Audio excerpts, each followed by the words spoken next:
Welcome to the Fursati podcast, where we delve into the minds of influential leaders, educators, and entrepreneurs in the MENA region. I'm delighted to introduce our esteemed guest, Noura Aljurdi, a visionary entrepreneur and a beacon of inspiration in the business landscape of the Middle East.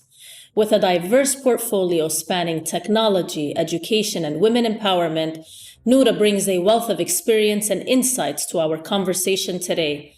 Welcome, Noura. We are so happy to have you today. Your journey is incredibly inspiring. Could you share with us some pivotal moments or experience that have shaped your path as an entrepreneur and leader in the MENA region? Thank you for having me today. Thank you for the beautiful introduction. Actually, before even answering the question that you asked me, I want to emphasize on something very, very important. Entrepreneurship is not only a skill that you are just born with. We can say it's a skill that you can work on and build. It's like a fit muscular body. Think about it that way. You may have good genes that would keep you skinny, but to have that muscular body, you need to have some habits like eating healthy and exercise. And this is exactly the same way that we deal with entrepreneurship. That's what actually drove me as an entrepreneur, the skills. I have invested in entrepreneurial courses. I was actually lucky to start at a very, very young age. I started at the age of 15, but that does not mean everyone needs to start this early. It's an entrepreneurship education that shapes you, and not only how early that you start with it.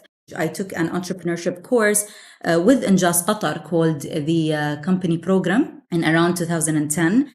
I even chose entrepreneurship education as a career after it. It actually shaped my understanding. That course made me choose the career in the university afterwards in entrepreneurship, and made me also proceed with my master's degree with the same track. Frankly speaking, I couldn't learn only with just from the books, from the classrooms. Experience that we take from such courses really made me open my businesses afterward. I never really believed in failure as an entrepreneur. I also believed that entrepreneurs, even if they did some mistakes, that they can stand over and over again and until they actually succeed and reach the goal that they wanted. I would actually answer that question by saying two main things. One, learn, invest in yourself as young as you can, especially in entrepreneurship courses like the ones taught in INJAZ Qatar. Never stop trying. You will definitely make it.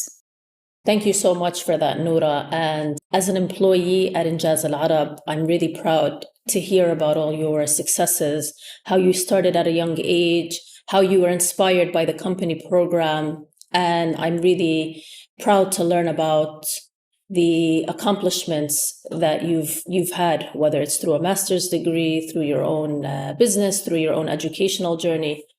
Noura, you're a prominent figure now, and we're really happy to have you on this podcast. Can you tell us what you believe are the key factors that drive entrepreneurship and innovation in Qatar and in the region?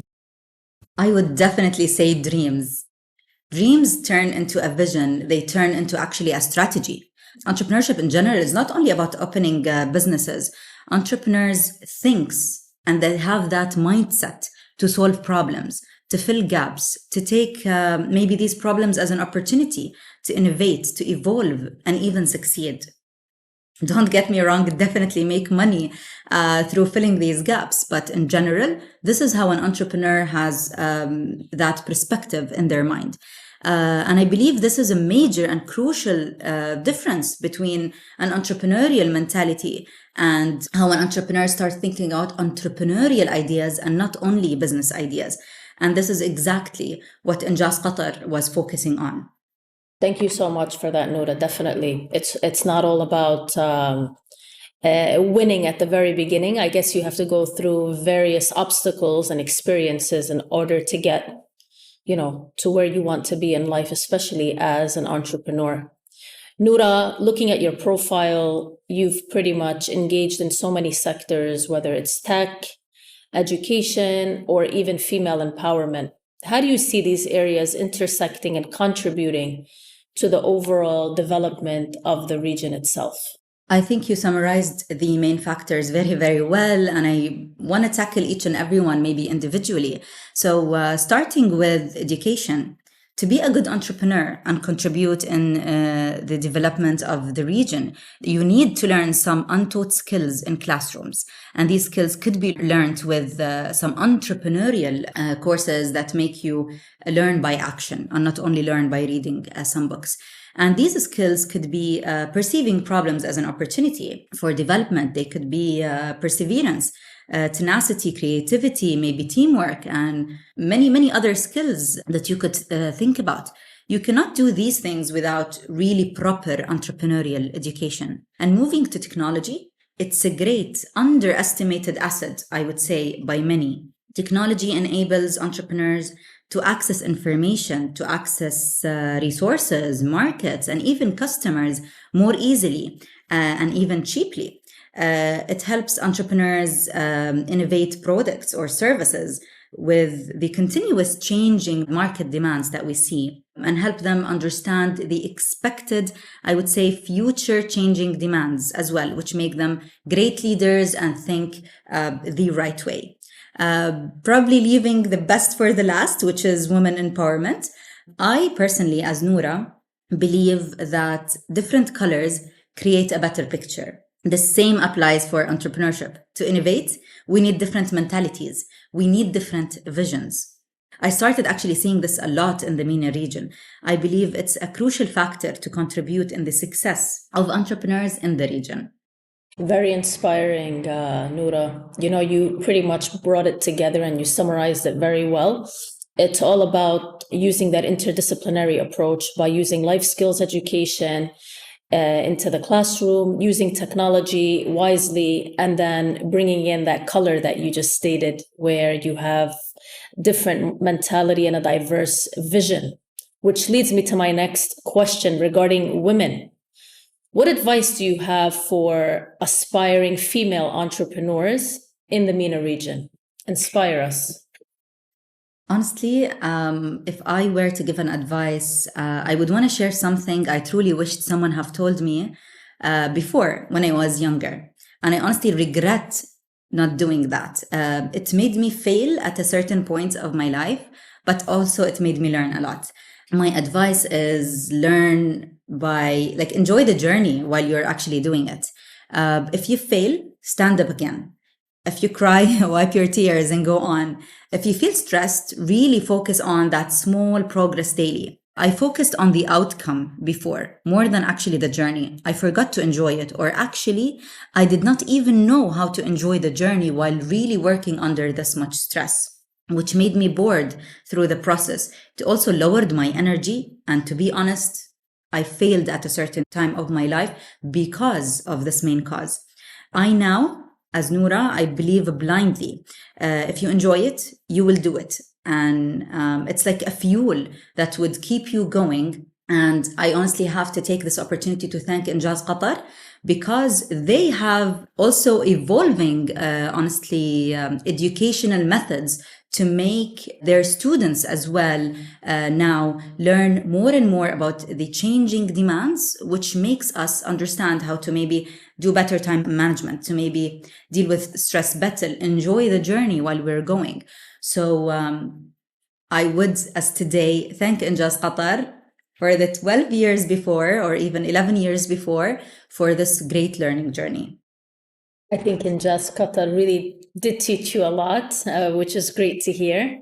Enjoying the journey, learning from it. As I always say, as an employee, as a mother, as a member of the INJAZ family, failure is our best teacher. So you learn more and you learn quicker when you fail at something, but then again, you learn from it. So yes, never give up and keep your eyes on the prize. That's excellent advice. Thank you so much for that. And I know in your role as Noura and also in your role as Noura at INJAZ Qatar, you pretty much collaborate with private sector and other stakeholders, for various purposes, including economic growth. How do you perceive the role of the private sector partnership in addressing societal challenges and driving positive change in the MENA region? Private sectors and actually stakeholders can provide a lot in contributing in, let's say, positive impact in the societal challenges. I would say, if we can bring an example such as creating jobs, this is a great challenge that the society is facing. The unemployment rate is actually a threat. As many entrepreneurs think, they actually start thinking about creating jobs, which is a major goal for the private sectors. And honestly, it's their duty, I would say. Entrepreneurs become these leaders in these private sectors, and they change the perspective and the mentality, and they have this mentality in them to pay back the society by thinking about many aspects. But what I can bring now to the table is actually the threat of unemployment, which they can contribute in it a lot. But that does not mean it's the only thing. There are many other uncountable, I would say, ways to contribute in that. It's like a cycle. It definitely is a cycle. Looking at unemployment rate, experiences, advice from the private sector, and even partnerships that provide opportunity for youth are massive and also necessary, especially in our region. Thank you so much for that, Noura. Moving forward to innovation. Innovation, as you know, often arises from overcoming challenges. Can you share with us a particular obstacle you faced in your career and how you managed to turn it into an opportunity for growth? I think this is the best question so far. I honestly have an unusual obstacle. I actually felt overwhelmed. I did not have time to work on improvement as I was a micro managing mentality person. I used to do everything myself. And I did not understand how this could be an obstacle. I always thought by doing that, that no one can do it as good as I can.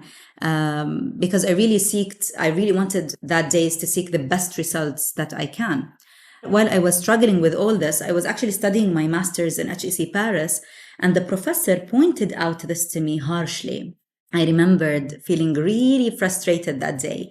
I did not have the skill of delegating tasks. It was not as easy as it just sounds like. It was my dreams that I was just giving someone else to work on it. I did not feel comfortable back days to do that. And honestly, it took me 2 years to practice delegation. I started with delegating really small tasks, and I started going bigger and bigger as it goes. But it definitely gave me the strength to trust in others and actually start focusing on growth and start putting more time in making my career or my future bigger and bigger, because you just have 24 hours a day, not more. Thanks for sharing that with the audience, Noura. You're right. Life is all about learning and growing. I'm so glad to hear that you are now delegating tasks and trust others to support you. As the saying goes, you can't clap with one hand. Thanks for sharing, Noura. And you also mentioned that you wanted to do other things. So, Noura, as a leader, how do you prioritize your time and also stay focused amidst various professional commitments and other responsibilities? I would say that's the second biggest challenge. And I think for everyone, honestly, regardless where you work, this is a challenge in everyone's life. And to be honest, I do not have that perfect balanced life. I do not have that much time to see my friends more often or sit with my family every Friday. But what I would want to share out of the personal experience, 2 main factors, I would say. Number 1, work smart. The long working hours may be substituted with really focused hours. A clear mind can make you work fast and work right, actually. The second is spending time for yourself and with your family. And this is a very crucial part to succeed in your life, in your professional life. And this also outweighs that the quality is more important than the quantity, especially spending hours and working or being with the family. Spend time with yourself and your family is more important than actually longer hours if it's quality hours. And this helps you in management a lot. One makes you do things faster and the other puts you in a good mood to do so. And I think what really helped me in that was, again, the INJAZ course that I've taken, which is the company program, because at a very young age, as a high school student, I was taking the company program and they were pressuring us, do it. And I really learned, if you have one thing to do a day, you're going to feel pressured. If you have 100 things to do a day, you're going to do it and you will feel pressured. It's all about time management and knowing how much time you put for the things for the right outcome. You're right, Noura. Balancing life is also great for your mental health. It really allows you to do what you love with passion. So yes, managing your time is a skill that I think everybody needs to master. It just needs a lot of dedication, consistency, and regular check-ins with people that we work with, people that we love. Exactly what you said, a bit of work and personal life balance. Thanks for sharing that. Noura, finally, what legacy do you hope to leave behind through your work? And what do you aspire to achieve in the future? More than 90% of my work is actually consultancy and education. I make others better run their businesses by reshaping their mentality as a skill. Honestly, I do not feel like I'm working when I do that. I want to leave behind great leaders, especially in the entrepreneurship world. You make some better, and these people that you left better would leave others better. This cycle will never end, and this is the footprint I wish I can leave behind with the work that I'm doing. Thank you, Noura. Thank you so much for your time, for your inspirational words, and for sharing not only your wins, but also your losses, your experiences, and your obstacles. Everyone else, thank you for tuning into Fursati. I hope that the podcast with Noura has inspired you to follow your dreams and move forward with your ideas. Until next time, stay tuned.